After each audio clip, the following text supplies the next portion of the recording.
In some ways, dear listener, your defenses are like a castle. And by the end of this video, I hope to convince you of that, at least somewhat. You'll know that castles were large, fortified homes built by nobles or royalty during the Middle Ages, and these structures served both offensive and defensive functions, but their main function was to help control the territory that surrounded them. And I would argue that your immune system does basically the same thing. Castles had several layers of defense, some that were present and helped protect nobility and their families from assaults no matter who or what was attacking. And then there were other defenses that were employed in specific situations. And this is just like your immune system. You have two parts to your immune system. The first is called the innate immune system. It's what you're born with, and it defends you against all manner of bacteria, viruses, fungi, helminths. It doesn't matter what it is. These are parts of your body that are there, and they protect you from anything and everything, and they do it in the same way. And then you have what's called the adaptive immune system. And the adaptive immune system is designed to attack specific bacteria, specific viruses, specific fungi, specific microbes, depending upon how much contact you've had with them, whether or not they've infected you previously or not. So in this chapter and the next chapter, we're going to look at the innate and the adaptive immune systems. And I hope to convince you again that your immune system is a bit like a castle.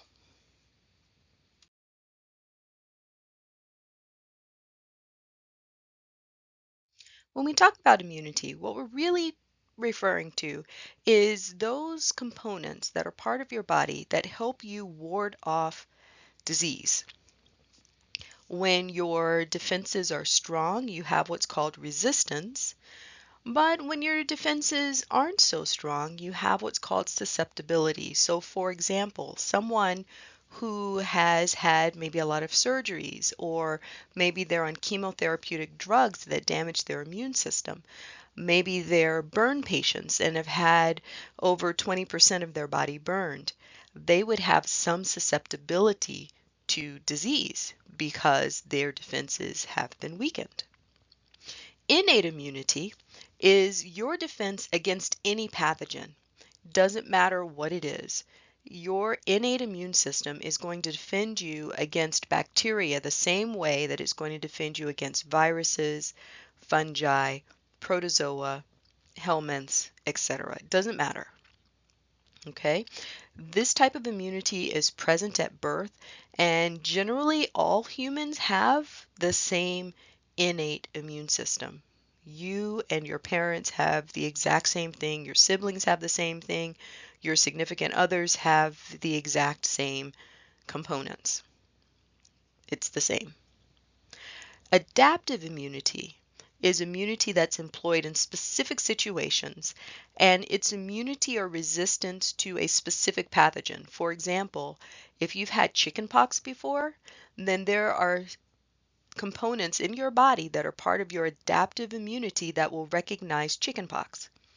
If you had influenza last season, there are components of your immune system that are designed to recognize that strain, that specific strain of influenza that you had.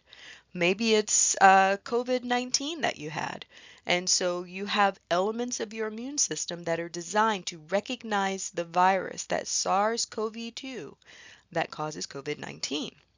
Now, adaptive immunity is slower to respond to microorganisms when they try to enter your body, but it has a memory component, and it's different for everyone. So for example, my adaptive immunity is different from my husband's because we've been exposed to different microorganisms throughout our lifetime. And our immune systems are different from my son's because he hasn't been exposed to as many microbes as the adults have. So this one is specific to each individual human. So when I first started this video, I said that you are somewhat like a castle. And of course, I was talking about your immune systems. It turns out that just like a castle, you have first line, second line, and third lines of defenses. The first line of defense for any castle is going to be the barriers to invasion. So these are going to be things like moats. You might be familiar with moats. These are like deep trenches that may or may not be filled with water that an invading army would have to cross in order to actually get to the castle. There are gates or entryways that armies would have to pass through in order to get into the castle. So there would be like these very thick, heavy wooden, sometimes metal reinforced doors that invaders would have to gain access to. If they didn't go through the gate, they would have to go through the walls. So the walls that surrounded a castle were called curtain walls. You can see some here. So you would have to scale those. Sometimes a curtain wall would have a sloping ramp. So if this is the curtain wall here, your invading army would have to climb it. And sometimes there was a sloped base like this that's called a talus. So it would be even harder to climb that wall because these slopes would be kind of slippery and it would be hard to gain a foothold there. There were gatehouses. If you decided to go by the gate, there's like a big atrium, and sometimes there were holes in the ceiling of that atrium. These were called murder holes or maculations if they were on the outside walls. Basically, people inside the castle walls could throw things outside like boiling water, manure, heavy rocks and stones, things like that to defend themselves. You had battlements or crenations. You can't see them very well in this particular picture, but along the top of a wall, you would have something like this where people could hide. They could hide back here and shoot from this area, shoot arrows from that area. You also had loopholes. Loopholes were little slits in the wall. So if this is the wall that we're looking at, there would be like little slits like this periodically that people could shoot arrows through. So these were all defenses, but the main barriers would be things like the gate and the curtain walls. Your body has barriers to protect you against invading microorganisms, and the most important one is your skin. The skin forms an almost continuous membrane that protects the inside of your body from everything that's outside of your body. You'll remember that some of the defensive properties of the skin are that it's layered. You have the epidermis on top, which is multiple layers of cells called keratinocytes. You also have cells, particularly in the deep layers, that have keratin in them, and that keratin forms an impenetrable kind of strengthening barrier that's hard to get through. You also had below that the dermis. So the dermis is down here. And remember, it has lots of proteins in addition to cells. There are protective cells like dendritic cells that you find throughout the dermis that are also going to help protect against invading microbes. That's not all though. In addition to that, you have chemical defenses that are part of the skin. You have the acid mantle. So the acid mantle is basically a very fine, slightly acidic film on the surface of your skin that acts as a barrier to bacteria, viruses, and other contaminants. Sebum is part of that. Do you remember sebum? It's this kind of oily secretion made by the sebaceous gland, and when it mixes with sweat, it becomes the acid mantle. Now, the pH of the skin is something like 4.5 to 6.2. A good number to remember would be 5.5. Okay, so the pH of the skin is around 5.5. And the blood has a pH of around 7.4. So that means that if bacteria somehow make it past the surface of the skin, They're most likely bacteria that have gotten used to being in an acidic environment. So once they hit the blood, the environment's too alkaline, and that can be fatal to them. Another thing that makes your skin very protective, besides the fact that it's layered, besides the fact that it has the acid mantle, besides the fact that it has those dendritic cells and macrophages associated with it, it's also super dry. There isn't a lot of moisture for microorganisms to absorb in order to live. Add to that the most superficial layers up here slough off. They flake off all the time, carrying bacteria that might be on the surface of the skin with them. And then finally, you have another chemical component, remember, called lysozyme. So this is in the sweat and in the tears. It's a protein that breaks down peptidoglycan, making the skin have an extra layer of antibacterial properties. So, what's the takeaway here? The takeaway is that the skin is one of your best defenses against infection. It is part of your innate immune system. Everyone has skin.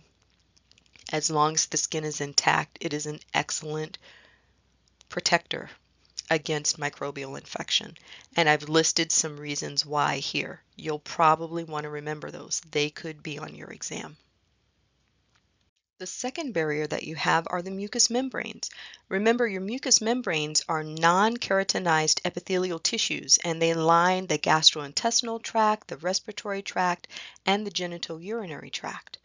The superpower for this tissue is mucin and mucus. So remember, these tissues usually have cells like this one inside of them. These are the goblet cells.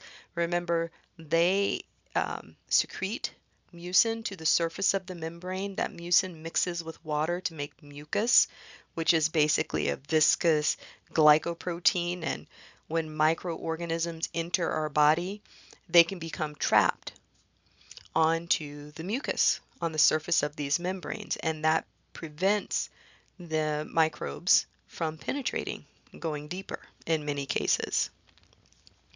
Also, keep in mind that the secretions on the surface of your mucous membranes also have certain antibodies called IgAs within them. Remember that? We learned about that in the chapter on mechanisms of pathogenicity. So these are antibodies that attach to the antigens on the surface of invading microorganisms, and they prevent the microbes from penetrating our mucous membranes. These antibodies might make those microbes stick together, or it can inactivate them. But your protection doesn't stop there. You also have other structures that help protect the surfaces of the body from invasion by microorganisms. One such structure is called the lacrimal apparatus. So you'll remember this from anatomy and physiology, right? Here's an orbit. You'll know or remember that there is a lacrimal gland that produces tears. Those tears are secreted onto the surface of the eye, where they wash any microorganisms and debris away from the surface of the eye.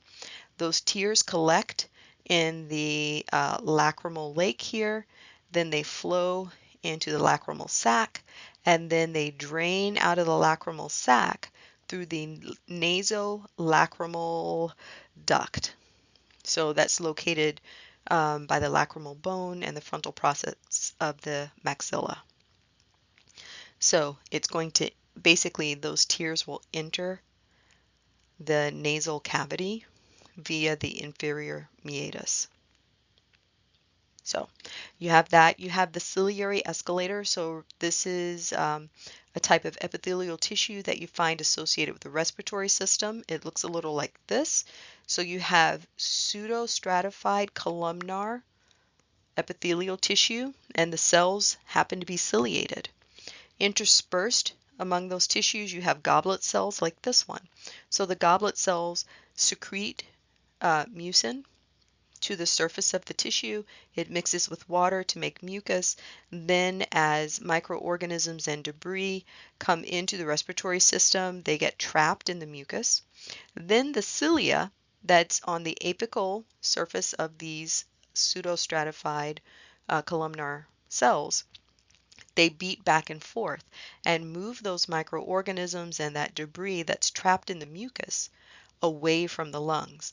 It actually goes to your throat where you either swallow it or you cough it out. Next, we have cerumen. Remember, cerumen is another name for earwax. It is a sticky substance in the ear canal that helps to trap microorganisms and dust particles that enter. You've got urine.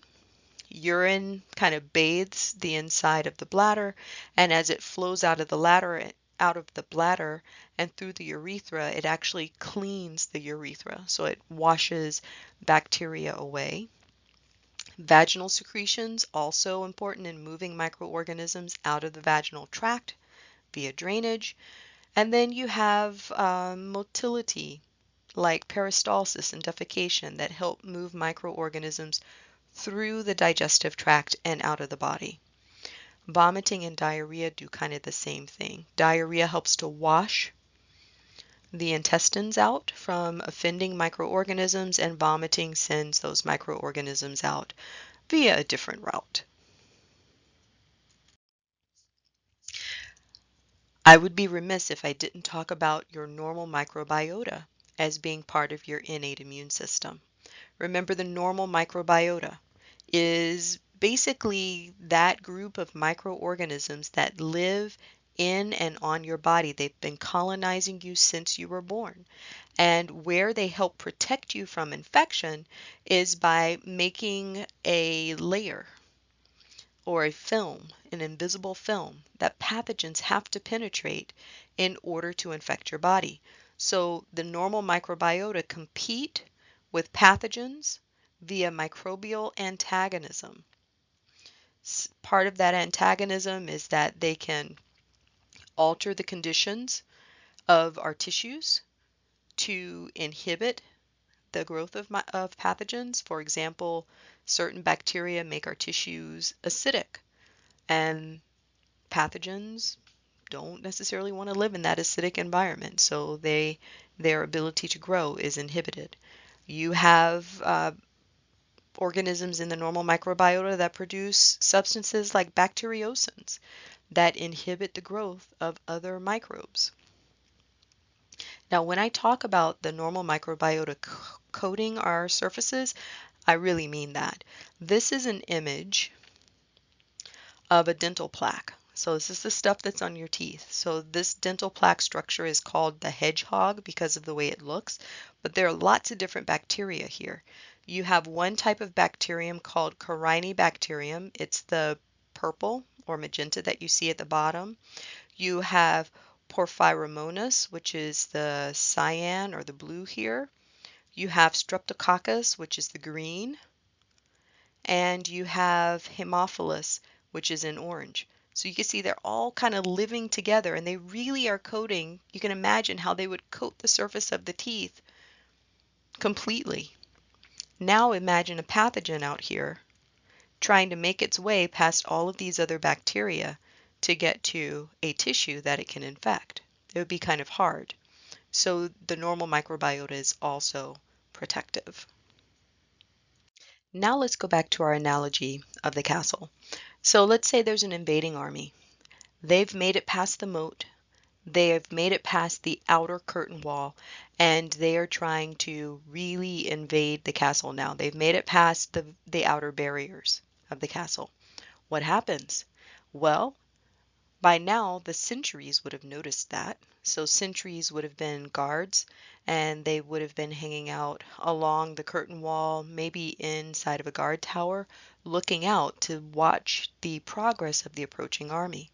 You might also call the archers into activity. So these would be people with bows and arrows who might be hiding out here along the battlement, or might be peeking through the loopholes here, ready to shoot any soldiers that are approaching the castle, that are making it or trying to make it past that curtain wall. So our bodies have a second line of defense as well. The second line of defense is made up of multiple components, and I'm going to go over all of them here. I'm going to try to give you like a little summary for each of them. The first of the second line of defense are the white blood cells. So you'll remember that human blood is made up of 3 formed elements plus plasma. The formed elements are going to be platelets, which are important for blood clotting, but they are not cells. Red blood cells, or erythrocytes, which are important for transporting oxygen. And then leukocytes, or white blood cells. It's the leukocytes that are most important for defending us against infection. Your leukocytes are divided into 2 groups. You have the granulocytes. They're notable because when you look at these under the microscope, they have granules in their cytoplasms that are actually visible. And when we stain the granules, the cells can take on a slightly different appearance. The granules will actually stain different colors. First, you have the neutrophils. Neutrophils have granules that stain kind of purple. These are phagocytic cells, and they're active in the early stages of infection. So once you've got an infection going, these are some of the first cells to report. I call them the bacterial slayers because I think that's just a really cool name and it helps me remember them. Hopefully you'll remember them too, especially if you picture a cell with like a sword and a helmet, like one of those Roman centurion helmets. I love it. Okay, so those are your neutrophils, purple granules, phagocytic cells. They target bacteria. Next, we have the basophils. Basophils have granules that stain kind of a bluish color. Okay, so that's where the baso comes from because it's kind of a basic kind of stain. These release histamine, and they're important in defending us against microbes because they help mediate our inflammatory response. Okay. Next, you have the eosinophils. They get their name because their granules stain red. These are phagocytic cells, and they target parasites and helminths that try to gain entry into our body, so they're also important. You might remember from your chapter on eukaryotes, there was this disease called Loeffler syndrome, where you get an eosinophilic inflammatory response as worms try to pass through the lungs on their way back to the digestive system. So these are the cells that we're talking about there. So here's what a neutrophil looks like generally. Here's a basophil, and I've also talked about the eosinophil. Your second type of white blood cell is called an agranulocyte. These are white blood cells, and they actually do have granules. You just can't see them with a microscope. There are 3 types of agranulocytes that you need to know. You have the monocytes, and they're important because they turn into macrophages. Neutrophils and macrophages are 2 of the most phagocytic cells in our body. Macrophages can be tethered to our tissues, or they can float around freely in our blood, moving from area to area, phagocytizing microorganisms as well as cellular debris. Next, you have dendritic cells. Despite their name, they're not associated with the immune system. They get their name because if you look at them under a microscope, they look like they have dendrites. These cells are found in the skin, in the mucous membranes. They're also found in the thymus, which is an organ that's just above the heart.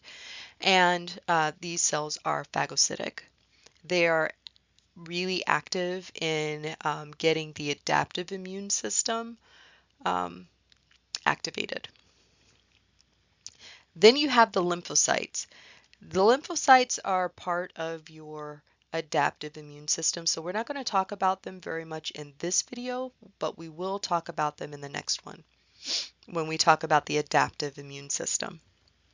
So your lymphocytes are cells that become T cells, B cells, and natural killer cells. Again, they're important in your adaptive immunity.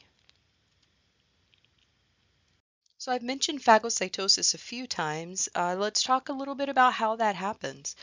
Phagocytosis is a word composed of a prefix, phago, which is from the Greek meaning to eat, and cytosis Cyto refers to a cell. So you have two types of phagocytes. Generally speaking, you have the fixed macrophages that are residents inside of specific tissues and organs. And then you have free or wandering macrophages that roam tissues and travel through the blood from one site to another. But importantly for our discussion is that they kind of congregate at sites of infection. Phagocytic cells get attracted to sites of tissue damage and infection through chemistry. Basically, damaged cells produce signaling molecules called chemokines, chemokines, chemokines, and bacteria and other microbes produce foreign chemicals that are non-self, and these cells can recognize those chemicals. So what happens is your phagocytic cells follow a concentration gradient of those chemicals. The increase in concentration of the chemicals attracts the phagocytic cells to sites of infection and tissue damage. Okay, so this is called chemotaxis. The second step is adherence. So unlike adaptive immunity, our innate immunity doesn't recognize specific antigens and specific microbes. It doesn't recognize specific influenza viruses or chickenpox virus or um, particular bacteria like Staph aureus or E. coli. It just recognizes, hey, that's a virus. It doesn't belong here. Let me attack it. Hey, that's a bacterium. Doesn't belong here. Let me attack it. So they're designed to recognize molecules that are shared by groups of related microbes. And these are going to be molecules that are not shared with mammalian cells. So these unique microbial molecules are called pathogen-associated molecular patterns, or PAMPs. And they include things like the lipopolysaccharide from your gram-negative bacteria, peptidoglycan, lipoteichoic acids, mannose, which is part of the cell wall for your fungi, flagellin proteins, pillin proteins, bacterial DNA, viral double-stranded RNA, you know, things that belong to microbes but don't belong to mammals generally.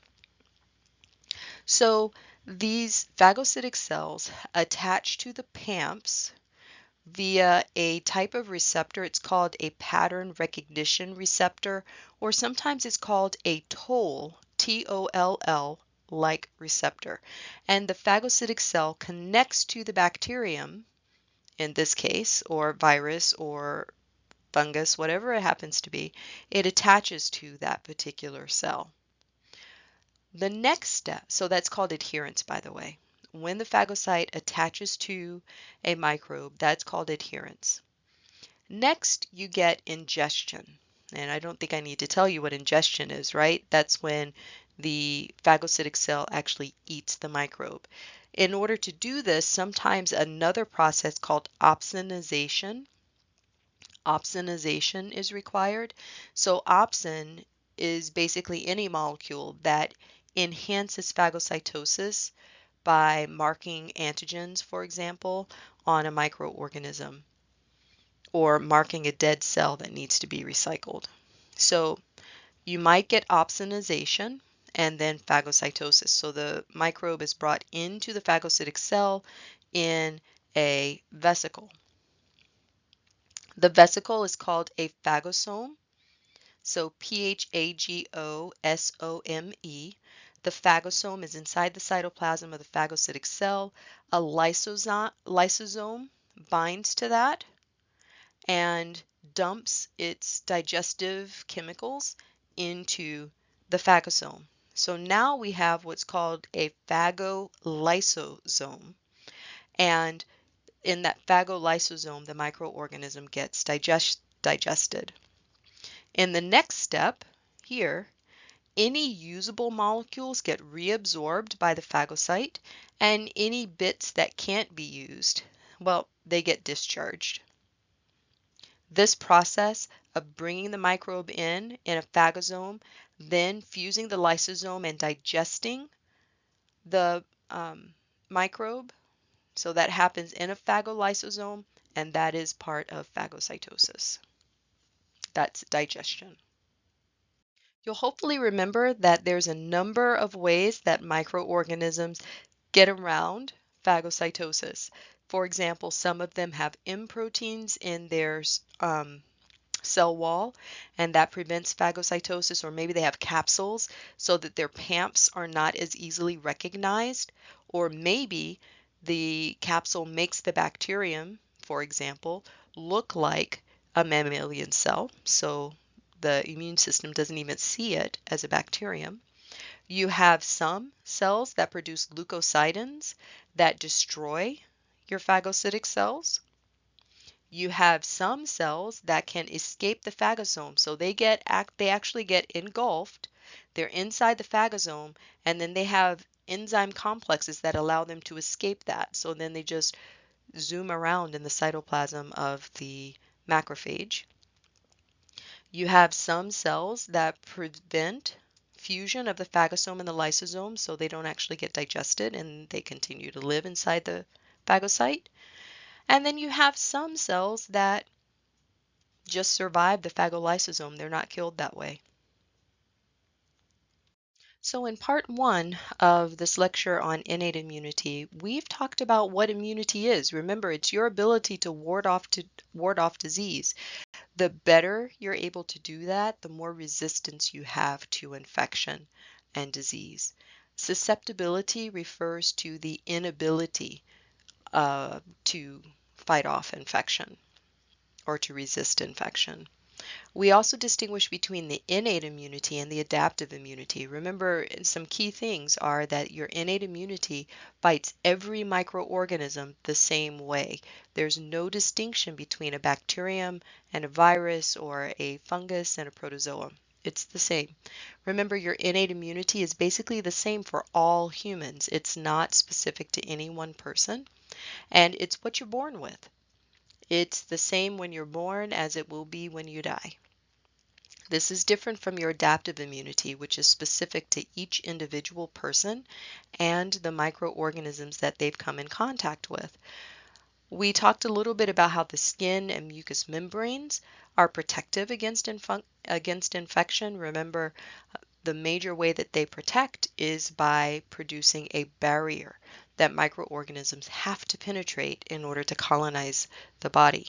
We also talked about some other structures that protect us from infection, including the ciliary escalator, the lacrimal apparatus. We talked about urine and vaginal secretions. You'll want to keep all of these things in mind.